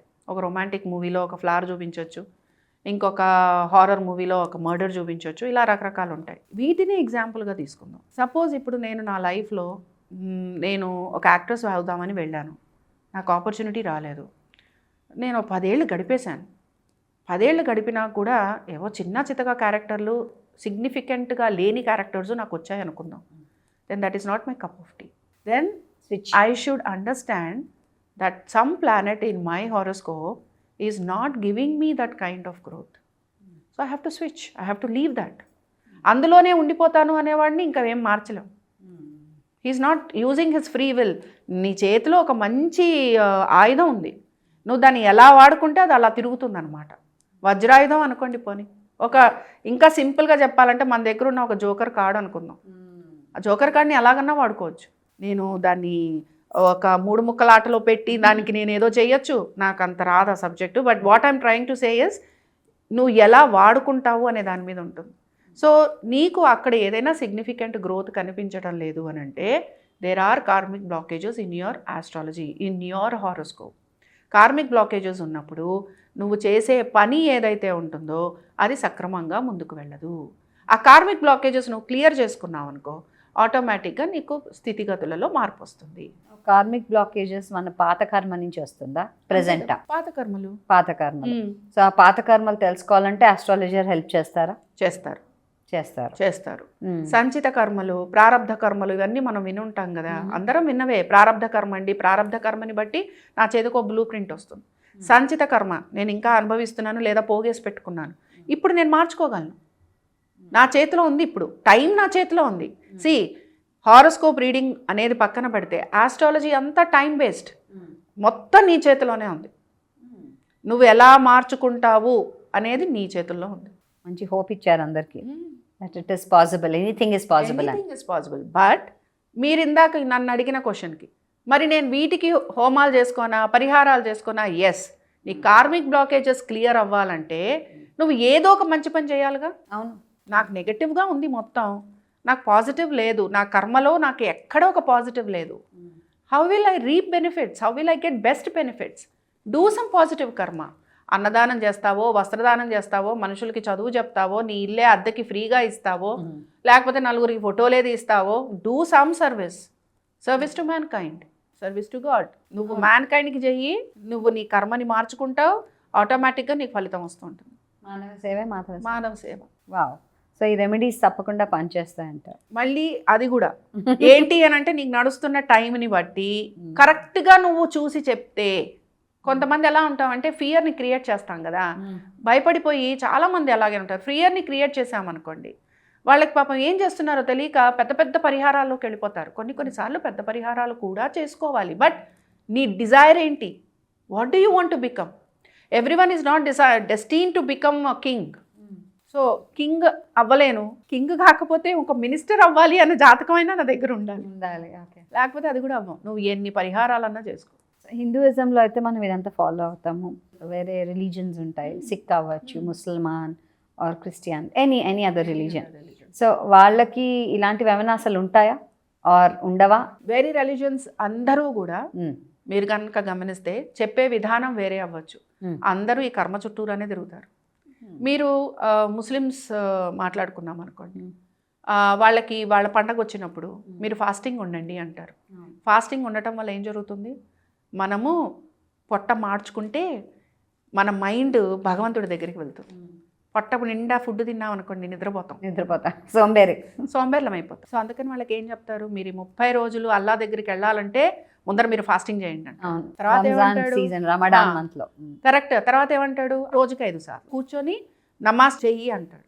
ఎందుకు చేయమంటాడు? మళ్ళీ నీ థాట్ భగవంతుడి మీద నుంచి ఇంకెక్కడికి వెళ్ళకూడదు అని. తర్వాత ఏమంటాడు, నువ్వు ఖురాన్ చదువు అంటాడు. ఎంతో కొంత ఖురాన్ చదువుతాడు. ఇవన్నీ చేసి ఏమంటాడు, దాన ధర్మాలు కూడా చెయ్యి అంటాడు. ఖచ్చితంగా ఆ మంత్లో ఎక్కువ చేస్తారు. అవునా? వాట్ ఈస్ దిస్ సే? దాన ధర్మాలు చేయటం వలన, నువ్వు భగవంతుడిని ఆశ్రయించటం వలన, నువ్వు మంచి పనులు చేయటం వలన యు ఆర్ క్లెన్సింగ్ యువర్ కర్మ. కరెక్ట్. దశమ భాగం మాట్లాడతారు క్రిస్టియన్స్. Same logic. మీరు ఏ దీనిలో కన్నా వెళ్ళండి, అందరూ దీని చుట్టూరానే తిరుగుతారు. ఓన్లీ థింగ్ ఇస్ చెప్పే విధానం కూడా అంతే. అక్కడ ఫ్రీగా లంగర్ ఇస్తారు, ఫ్రీగా చేయమంటారు, ఇంకోటికి హెల్ప్ చేయమంటారు. Actually true. అన్ని రిలీజన్స్ ఒకటే చెప్తాయి, చెప్పే విధానం వేరంతే, చెప్పే తీరు వేరంతే. మన హిందూయిజం ఏంటంటేనండి, మనకు ఆప్షన్స్ ఎక్కువ ఇస్తుందండి. అదొక్కటే ప్రాబ్లం. అంటే హిందూయిజం ఎప్పుడు కూడా హిందువుల్ని ఫోర్స్ చేయదు. నీ బుద్ధికి తగినట్టుగా నువ్వు చేయి అంటూ ఉంటుంది. కరెక్ట్. నీ బుద్ధి అనేటప్పటికి ఆ బుద్ధి అనేక రకాలుగా వెళ్తూ ఉంటుంది. ఆ బుద్ధిని తీసుకొచ్చి చేయాలన్నమాట, నిలకడగా చేయాలి. అక్కడ మనకి ప్రాబ్లం వస్తుంది. కరెక్ట్, బాగా చెప్పారు. This is the problem. Monkey brains ఉన్నాయి మనకి. అంతా బ్రహ్మదేవుడు మనకు రాసి ఇక్కడికి పంపించినప్పుడు, మన పూర్వజన్మ సుకృతం అంతా కూడా తెచ్చుకున్నప్పుడు, వీళ్ళకి పుట్టాలి వాట్ ఎవర్ ప్రీవియస్ కర్మ కూడా మనం తీసుకుని పుట్టినప్పుడు దాన్ని మనం చేంజ్ చేసుకోవచ్చు కొన్నిటి వల్ల అని చెప్పడం జరిగింది. మనదంటూ చేయడం ఏం చేయొచ్చు మనం అసలు? What is it that I can do by my self? ఇదేమి అన్నది ఒక క్వశ్చన్ నాకు, అది ఒక కన్ఫ్యూజన్. మీరు అన్న దానిలోనే బ్లూ ప్రింట్ తోటి వచ్చేసాం. అవును, మీరు అన్నట్టుగానే మన parents decided, respective family decided, karma is also decided. Karma is also decided. Can I change my karma? అంటే కృష్ణుడు ఏమంటాడు తెలుసా? Yes, you can change your karma. Act properly. Because నీ యాక్షన్ నీ కర్మని మాడిఫై చేస్తుంది. Same thing again, reaction. నీ కర్మని మాడిఫై చేసేది నీ యాక్షన్. నువ్వు అక్కడ మీ ఫ్రీ విల్ వస్తుంది. నేను చేస్తున్న యాక్షన్ కరెక్ట్ అవునా కాదా? ఇప్పుడు నేను ఒక దాన ధర్మాలు చేయడానికి నేను అందరి దగ్గర డబ్బులు తీసుకున్నానండి. తీసుకొని నా వంతుగా నేను ఏదో ఒక 5% పెట్టుకుందాం అనుకున్నాను. Nothing wrong. మిగతా 95% నేను దాన ధర్మాలకి వాడాల్సిందే. ఓకే, నా ఈ 95%లో 5%ఏ నేను ఖర్చు పెట్టి 95% నేను దాచుకున్నాను. అది బ్యాడ్. మీరే ఆన్సర్ ఇస్తున్నారు. సో నా ఫ్రీ విల్ ఏం చేసింది? నన్ను దుష్టుడిని చేసింది, దుష్టురాల్ని చేసింది. అంటే ఏం చేసిందంటే నా కర్మని మాడిఫై చేసి నాకు ప్రాబ్లమ్ని క్రియేట్ చేయడానికి కార్మిక్ బ్లాకేజెస్ని రెడీగా పెట్టింది. సో నాకేమవుతుంది, ఏదో ఒక జన్మలో ఈ మనుషులు ఎవరెవరి దగ్గర అయితే నేను డబ్బులు తీసుకున్నానో వీళ్ళందరి దగ్గర నేను నష్టపోయేందుకు నాకు అన్ని అవకాశాలు ఇస్తుంది. చాలామంది అంటారు, నేను అక్కడ పెట్టుబడి పెట్టానండి, ఇక్కడ ఎవరినో నమ్మి మనకి చిట్టీలు ఇవన్నీ వేస్తుంటారు, నేను లక్షలు పోగొట్టుకున్నానంటారు. ఇవన్నీ ఇలాంటివే కార్మిక్ బ్లాకేజెస్. ఎప్పుడో చేసుంటాం, అది ఇవాళ ఈ రోజు చేయాలని లేదు. ఈ జన్మలో నేను చాలా మంచి వాళ్ళని అయి ఉండొచ్చు, నేను ఎవరిని అసలు కష్టమే పెట్టుండకపోవచ్చు, నేను ఇంకా ఎదురు అందరికీ సహాయం చేయొచ్చు. సింపుల్ ఎగ్జాంపుల్, ఎంతోమందిని మనం రోజు పేపర్ తెరిస్తే అక్కడ నష్టపోయాం, ఇక్కడ నష్టపోయాం, ఇక్కడ డబ్బులు పెట్టాం, అక్కడ మోసపోయాం, ఎవరికో ఇచ్చాం, అవి మళ్ళీ తిరిగి రాలేదు. అంటే నేను చేయాల్సిన ఎప్పుడో ఏదో నేను వీళ్ళతోటి సంబంధంగా చేసిన పని ఏదైతే ఉందో అది పూర్తి స్థాయిలో నేను చేయలేదు, వాళ్ళని మోసం చేశాను కనుక ఆ మోసం మళ్ళీ నేను అనుభవించాలి. సో నా డెస్టినీ నేను మార్చేసుకున్నానా లేదా? ఒక మంచి పని చేయడానికి నేను డబ్బులు తీసుకొని మంచి పని పూర్తిగా చేయకుండా డబ్బులన్నీ నేను తినేస్తే అంటే ఐఎమ్ క్రియేటింగ్ అ బ్యాడ్ కర్మ for my self which is deciding my destiny. ఆ తర్వాత ఎప్పుడో పుట్టి నాకే ఎందుకు ఇలా జరుగుతోంది అంటుంటాం. అప్పుడు మనకు ఆపర్చునిటీస్ కూడా రావు. మనం ఎందుకంటే ఆ డెస్టినీలో నుంచి బయటికి రావాలి. మన పిల్లలకి వెళ్తుంది అంటుంటారు, ఈజ్ దట్ ట్రూ? ఎగ్జాక్ట్లీ. ఎలా అయితే మన పిల్లలకి మన పోలికలు ఇచ్చామో, ఎలా అయితే ఆస్తిపాస్తులు ఇచ్చామో, ఎలా అయితే వాళ్ళకి అన్నీ ఇచ్చామో, మన కార్మిక్ బ్లాకేజెస్ని కూడా వాళ్ళు క్యారీ ఫార్వర్డ్ చేస్తారు, చేసి తీరుతారు. పాపమేం లేదు. మళ్ళీ అక్కడ పేరెంట్స్ చేసిన దానికి పిల్లలు సఫర్ లేదు అక్కడ మళ్ళీ పిల్లలకి తల్లిదండ్రులకి మళ్ళీ రిలేషన్ ఉంటుంది. అదే మనకి మొత్తం గరుడ పురాణం అంతా అదే చెప్తూ ఉంటుంది. ఒక మానవుడు ఎందుకు ఫలానా వారి కుటుంబంలోనే పుట్టాడు, ఒక అబ్బాయి కానీ అమ్మాయి కానీ ఎందుకు ఇక్కడే పుట్టారు, వీళ్ళు ఎందుకు ఇక్కడి నుంచి వచ్చారు అనే దానికి అది విస్తారంగా మనకి బోల్డంతా చెప్తుంది. సో బేసిక్గా ఏంటి అని అంటే ఇక్కడ పాయింట్, ఆ పిల్లలు క్యారీ ఫార్వర్డ్ చేస్తున్న మాట మనం సాధారణంగా వినే దోషాలలో చెప్తూ ఉంటాం. పితృదోషం, కళత్ర దోషం, మాతృదోషం, భాతృదోషం, సంతానపరంగా ఉండే దోషాలు, ఇవన్నీ కూడా అవే ఉంటాయి. కానీ అంటారు, ఓకే నువ్వు కర్మ చేసావు అందుకనే నీకు అలాంటి పిల్లలు పుట్టారు, వాటి పట్టి పీడిస్తూ ఉంటారు పిల్లలు అలా అంటూ ఉంటారు. అదే అంటున్నాను, అంటే మనం వాళ్ళకి రుణం ఉంటాం, వాళ్ళు మనకి రుణం ఉంటారు. ఇవన్నీ సంతానం అంతా ఏంటి అంటే మనం వాళ్ళకి రుణం ఉన్నాం. లేకపోతే పిల్లలకి పాల డబ్బాల దగ్గర నుంచి పాలు, చాక్లెట్లు, స్కూల్ ఫీజులు, కాలేజ్ ఫీజులు, బస్ ఫీజులు, సినిమాలు, షికార్లు, బైకులు, కార్లు ఇవి కొనం. ఎవరికి ₹1 పెట్టం కదండి మన ఓన్ ఎర్నింగ్స్ తీసుకెళ్ళి. మంచి పిల్లలు పుట్టారంటే మంచి చేస్తున్నారు, డెఫినెట్గా నువ్వు మంచి కర్మ చేసుకున్నట్టే. ఆ పిల్లలు వృద్ధిలోకి వచ్చి తల్లిదండ్రుల్ని చూసుకొని వాళ్ళకి సేవ చేశారు అని అంటే you have done one of the best karmas in your life. అది అదవే రౌండ్. అంటే పేరెంట్స్ చాలా పీడిస్తూ ఉంటారు, పిల్లలు చాలా బాగుంటారు.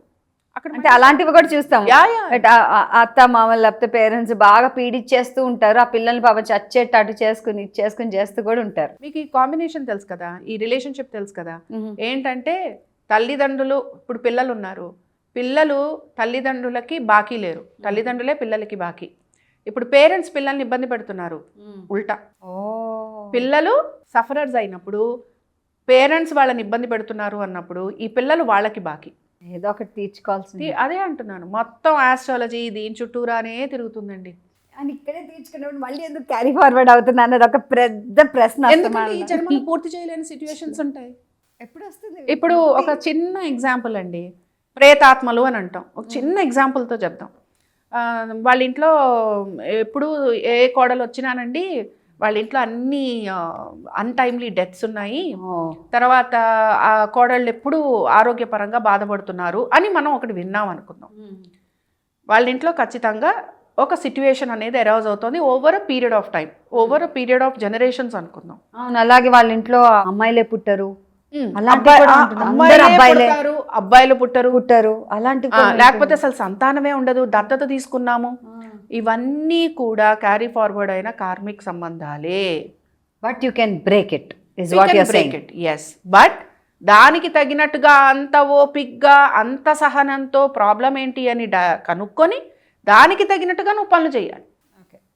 అంతే తప్ప నేనేదో పరిహారం చేసేసాను, 1,00,000 కాకపోతే 3 లక్షలు పెట్టాను, ఒక్కసారే చేస్తాను. ఇప్పుడు నా దగ్గరికి వస్తుంటారు, అంటాను అమ్మ అభిషేకం చేయించుకోండి, మొన్నే చేసి వచ్చామండి అంటారు. ఇంకోసారి చేయలేమా అండి?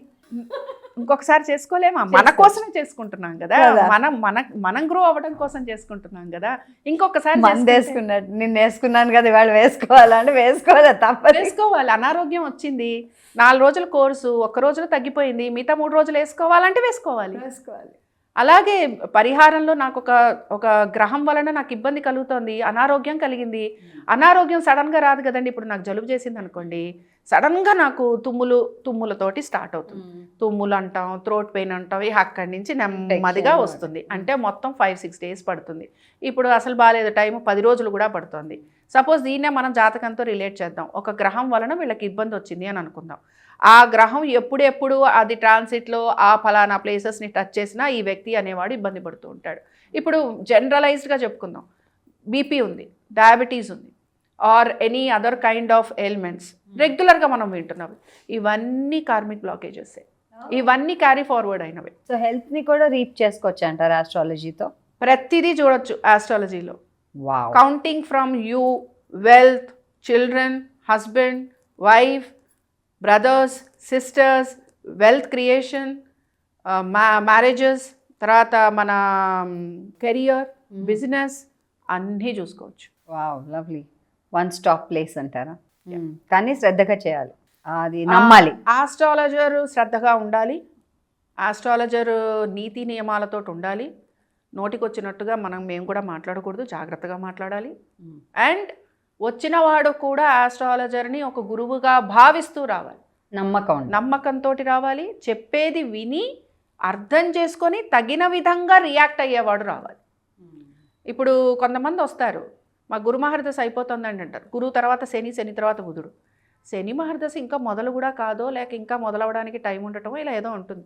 వాళ్ళు ఆల్రెడీ పాపం ఇలా ఉంటుందండి అని ఏదో చెప్తాం, ఏదో ఖర్చులు ఉంటాయండి, లేక ఆరోగ్యం బాగుంటుందండి అని. ఎందుకంటే ఇది కూడా karmic planet. Saturn is entirely a karmic planet. So అది ఇవ్వాల్సిన ఫలితాలు అది 100% ఇస్తుంది. అందుకే అందరూ ఏలినాడు శని అంటే భయపడుతూ ఉంటారు, శని మహర్దశ అంటే భయపడుతుంటారు. బట్ శని ఒక్కడే మనకి ప్రాబ్లం ఇవ్వడు. గురు మహర్దశలో ప్రాబ్లమ్స్ ఉన్న వాళ్ళు ఉన్నారు, బుధ మహర్దశలో ప్రాబ్లమ్స్ ఉన్న వాళ్ళు ఉన్నారు. బట్ అదొక భయాన్ని క్రియేట్ చేయటం వల్ల మనుషులందరూ ఈ గ్రహాల చుట్టూరానే తిరుగుతున్నారు. సో ఏమవుతుందంటే పాపం వీళ్ళు 19 years వదిలేసి తర్వాత ఎప్పుడో వచ్చే 17 years బుధ మహర్దశ గురించి అడుగుతారు. ఏం చేసుకుంటాం? ప్రాబ్లము ఇప్పుడు నేను నది దాటాలంటే నాకు పడవ ఇప్పుడు కావాలి, ఎప్పుడో నేను ఎండిపోయిన తర్వాత ప్రెజెంట్లో ఉండమంటారు. ఎప్పుడో జరిగే దాని గురించి ఇప్పుడు ఆలోచించకూడదు. కావలసిన సొల్యూషన్ ఏంటి, నాకేం కావాలి, దానికి నీకు సొల్యూషన్ వస్తుంది. దానికి నువ్వు ఎలా మారితే నీకు మంచి ఫలితాలు వస్తాయి అని చెప్పేది ఆస్ట్రాలజీ. సో అది చూసుకుంటూ సరిగ్గా చేసుకుంటూ నిజంగా థింగ్స్ మార్చుకోవచ్చు అంటారు. డెఫినెట్గా అండ్ ఒక స్మూత్ లైఫ్ని లీడ్ చేయొచ్చు అంటారు. 100%. ఒక హ్యూమన్ నేచర్ ఎలా ఉంటుందంటే కోతి లాంటిది మనం అనుకున్నట్టు. ఇది చెప్తే అది చెప్తాం, అది చెప్తే ఇది చెప్తాం, ఎలా చేయకూడదో ఆలోచిస్తూ ఉంటాం, ఎలా వాయిదా వేయాలో ఆలోచిస్తూ ఉంటాం.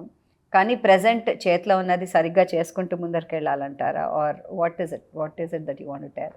హారోస్కోప్ చూపించుకున్నప్పుడు భయపడకూడదు. సిట్యువేషన్స్ అనేవి ఆస్ట్రాలజర్ దగ్గరికి కానీ డాక్టర్ దగ్గరికి కానీ ప్రాబ్లమ్స్ ఉన్నప్పుడే వస్తాం. హ్యాపీగా ఉన్నప్పుడు దేవుడి దగ్గర కూడా వెళ్ళి దండం పెట్టుకో. ప్రాబ్లమ్స్ ఉన్నప్పుడే భగవంతుడి దగ్గరికి వెళ్తాం, అవునా? అఫ్ కోర్స్ మన పెద్దవాళ్ళందరూ కూడా ప్రతిరోజు భగవంతుడిని స్మరించుకోండి, దర్శించుకోండి అని చెప్తారు. బట్ డాక్టర్స్ ఎగ్జాంపుల్ తీసుకున్నాము అని అంటే ప్రాబ్లం ఉంటేనే డాక్టర్, ప్రాబ్లం ఉంటేనే ఆస్ట్రాలజర్. నువ్వు అన్ని ప్రాబ్లమ్సే చెప్తా ఉంటారు. ప్రాబ్లమ్సే astrologer duty is to inform you that you're going to face a problem. ఆ ప్రాబ్లమ్ని నువ్వు ఎలా బయటికి వస్తావు అనేదాన్ని నువ్వు ఆలోచించుకోవాలి. నేను ఇప్పుడు మీకు కెరియర్లో ప్రాబ్లం ఉంది అన్నాను అనుకోండి, నువ్వు తప్పే చెప్పావు, నువ్వు ఎప్పుడు తప్పులే చెప్తావు అన్నావు అనుకోండి, నువ్వు సొల్యూషన్ వెతుక్కోవట్లేదు, నువ్వు అక్కడే ఉండిపోతున్నావు. ప్రాబ్లం ఉంది అని ఒకళ్ళు ఎవరైనా చెప్పినప్పుడు, ఓ నాకు ఈ టైంలో నాకు ఇప్పుడు ప్రాబ్లం ఉంది అంటున్నారంటే నేను ఏ మార్గాలు వెతుక్కోవాలి టు ఓవర్కమ్ ద ప్రాబ్లం అనేది ఆలోచించాలి. నేనైతే అదే చెప్తాను. ఆస్ట్రాలజర్ దగ్గరికి, డాక్టర్స్ దగ్గరికి ఆరోగ్యంగా ఉన్నప్పుడు ఎవ్వరూ రారు. అనారోగ్యం కలిగినప్పుడే, బాధ కలిగినప్పుడే, కష్టం కలిగినప్పుడే, నాకెందుకు రిపీటెడ్గా ఈ ప్రాబ్లమ్స్ వస్తున్నాయి, నేను ఎందుకు రిపీటెడ్గా సఫర్ అవుతున్నాను, నేను ఎందుకు పనులు చేసినా నాకు అవ్వడం లేదు, ఎందుకు నాకు రిపీటెడ్గా ఒకటే ఇష్యూ వస్తుంది అని అనుకుంటున్న వాళ్ళే ఆస్ట్రాలజర్స్ దగ్గరికి వస్తారు, లేకపోతే రారు. So astrologers or half psychologist అని కూడా అంటారు. హాఫ్ సైకాలజీ అంటే మాకు డిగ్రీ ఉండదు, psychology degree, but yeah I will say that. Because వాళ్ళకి మానసిక వేదనతోనూ ఏదో బాధతో వస్తూ ఉంటారు కదా, వాళ్ళని క్యూర్ చేయటం మా చేతుల్లోనే ఉంటుంది. Whether you cure them or whether you put them under depression is in your hand. And మీకు చెప్పండి, కేసెస్ ఎలా ఉంటాయి? 100% మీరు చేసినవి they happy with you or what you think? Ya, ఇప్పటివరకు నాకు వచ్చినవన్నీ most of them are happy. జరుగుతాయి, నేను ఐ డూ అగ్రీ అండి దట్ ఓకే చెప్పినవన్నీ జరిగిపోయాయి, ఓ ఐఎమ్ నంబర్ ఇది అది అని నేను చెప్పను. ఎప్పుడూ కూడా మనం ర్యాంక్ చేసుకోకూడదు. ఎప్పుడూ కూడా ఆస్ట్రాలజర్ ఎలా ఉండాలి అని అంటే నీ ప్రాబ్లంకి నేను తగిన విధంగా సొల్యూషన్ ఇవ్వడానికి నేను 100% ట్రై చేస్తాను అన్నట్టుగానే ఉండాలి. సో అది మనం ఇచ్చిన దాన్ని వాళ్ళు కూడా సక్రమంగా ఉపయోగించుకోవాలి, వాడుకోవాలి. అది రెండు వైపులా ఉంటుంది. నేను చెప్తాను మీరు చేయరు, మీకు రిజల్ట్ రాదు. సో కానీ వాళ్ళు ఏమంటారంటే నువ్వు చెప్పావు మాకు జరగలేదంటారు. జరిగే ఈవెంట్ని మేము కూడా ఏమీ ఆపలేండి. ఎలా ఉన్నా కూడా మేము ఇది ఈవెంట్ ఉంటుంది పాజిటివ్ ఆర్ నెగిటివ్ అనే చెప్తాము. సో యా, ఇందులో కూడా నాకు కూడా కొన్ని ప్రాబ్లమ్స్ ఉన్నాయి, లేవనైతే నేను చెప్పను. బట్ నా కన్సిస్టెన్సీ రేట్ కానీ నా వే ఆఫ్ ప్రిడిక్షన్లో most of the people are happy అనే చెప్తాను. యాజ్ ఎ ఉమెన్ ఆస్ట్రాలజర్ ఎలాంటి ఛాలెంజెస్ ఉంటాయి? ఇప్పుడు సమాజం మారుతుంది కదా, so people are accepting women astrologers. ఆడవాళ్ళు ఎక్కువగా వస్తుంటారు అండ్ వాళ్ళు చెప్పే విషయం ఏంటంటే ఆడదే ఇంకొక ఆడదాని ప్రాబ్లం అర్థం చేసుకుంటుంది అని. సో ఆడవాళ్ళు ఎక్కువగా ఓపెన్ అవ్వడానికి విమెన్ ఆస్ట్రాలజర్స్ బాగా హెల్ప్ఫుల్గా ఉంటారు. ఒక మేల్ ఆస్ట్రాలజర్ దగ్గరికి వెళ్ళినప్పుడు వాళ్ళకి చాలా ఇన్హిబిషన్స్ ఉంటాయి. సో అలాంటి ఇన్హిబిషన్స్ అవి లేకుండా ఒక ఫిమేల్ ఆస్ట్రాలజర్ దగ్గర వాళ్ళు మాట్లాడుకోగలరు. Anything under the roof, anything. So దానికి ఒక లేడీ ఆస్ట్రాలజర్ బాగా హెల్ప్ఫుల్గా ఉంటుంది. లేడీ గైనకాలజిస్ట్ లాగా. అంతే, డెఫినెట్గా ఉమెన్స్ ప్రాబ్లమ్ తెలుసు. కానీ సమాజం మారుతోంది అండ్ ఆడవాళ్ళకు కూడా అన్ని రంగాలలో ఎలా అయితే ఆపర్చునిటీస్ వస్తున్నాయో ఇందులో కూడా నెమ్మదిగా ఆడవాళ్ళు వృద్ధిలోకి వస్తున్నారు, పైకి వస్తున్నారు, బాగా చదువుకుంటున్నారు, బాగా ఆస్ట్రాలజికల్ సైన్సెస్ మొదలు పెట్టామే ఎక్కడో పరాశరుడి టైంలో. పరాశరుడు అప్పుడు అనుకున్నాడా ఇప్పటికీ కూడా ఇన్ని సబ్జెక్ట్స్ వచ్చినా కూడా మళ్ళీ మేము ఆస్ట్రాలజీ చదువుకుంటాము అనేవాళ్ళు కూడా అంతే మంది తయారవుతున్నారు. సో అదే మనకి ఫ్యూచర్ చెప్తుంది. ఏఐఏ వచ్చేసింది, ఆస్ట్రాలజికల్ యాప్స్ ఉన్నాయి మనకి. అది కూడా అడుగుదాం అనుకున్నదట, ఏఐ వచ్చేసింది అంతా ఈ మధ్య ఆన్ చేసి ఇలా ఇవాళ ఎలా ఉంటుందో చెప్పేస్తాను కదా, ఎంతవరకు అది నిజం? ఏఐ అనేది మిమ్మల్ని హోప్ఫుల్గా ఉంచడం. ఇవాళ మీకు నాకు పాడ్కాస్ట్ ఉంది. సపోజ్ నేనే అవుట్ ఆఫ్ క్యూరియాసిటీ చూశాను, if it says ya everything is going to be well and good, I come with extra positive energy in me. Correct. అదే అది చెప్పింది ఏం బాగాలేదు నీకు, you are wearing some colour sorry which doesn't go well అందనుకోండి, I don't think podcast బాగా నడుస్తుంది. Psychological thing. కానీ ఎదురుగా ఒక మనిషి కూర్చున్నప్పుడు ఫేస్ టు ఫేస్ చేస్తున్నప్పుడు ఇద్దరం ఒకళ్ళని చదువుకుంటాం, ఎక్స్చేంజ్ ఆఫ్ ఎనర్జీస్ అంటాం కదా. అలాగే ఆ మనిషి పడుతున్న బాధని ఒక ఏఐ కనుక్కుంటుందని నేను అనుకోను, ఒక మనిషే కనుక్కోగలడు. వాడికి కావాల్సిన సొల్యూషన్ ఇవాళ రేపు నేను పరీక్ష రాయనా అని అడిగితే ఏఐ రేపు రాయి వద్దు అని చెప్పదు. అదేం చెప్తుంది, నీ ఆస్ట్రాలాజికల్ పాయింట్ ఆఫ్ వ్యూలో ఇదిగో ఇది ఇది ఇది ఇది అని నీకు రీజన్ ఇస్తుంది. బట్ అదే నువ్వు ఆస్ట్రాలజర్ దగ్గరికి వెళ్తే ఆ ఆస్ట్రాలజర్ రేపు నువ్వు పరీక్ష రాస్తే పాస్ అవుతావనొచ్చు, ఫెయిల్ అవుతావని కూడా చెప్పచ్చు. సో ఆస్ట్రాలజర్ అనేవాడి రోల్ ఎప్పుడూ కూడా చాలా పెద్ద కీ రోల్ అనమాట. వీడు ఏంటంటే ఒక అదేదో చెప్తాం కదా, మనిషిని తయారు చేయగలడు, మనిషిని చంపేయగలడు. సో చాలా చాలా జాగ్రత్తగా మేనేజ్ చేయాలి. కత్తి మీద సాము లాంటి డాక్టర్ అనిపిస్తారు నాకు. అంతే, దే ఆర్ ఒక రకంగా. చాలా బాగుందండి లత గారు. అంటే నేను ఎప్పుడు కైండ్ ఆఫ్ కమర్షియల్ పాడ్కాస్ట్ అసలు చేయను, అండ్ ఇలాంటిది చేసినప్పుడు ఒక తృప్తిని ఇస్తుంది అనమాట. అండ్ ఐఎమ్ సో హ్యాపీ మీరు ఇక్కడికి వచ్చారు. నేను చేద్దాం సరదాగా ఆస్ట్రాలజీ గురించి నాకు ఆసక్తి ఉంది, నాకు తెలుసుకోవాలండి అనగానే మీరు వచ్చారు. థ్యాంక్స్ అండి, చాలా సంతోషంగా ఉంది. And wishing you all the best, good luck. Thank you Bhargavi.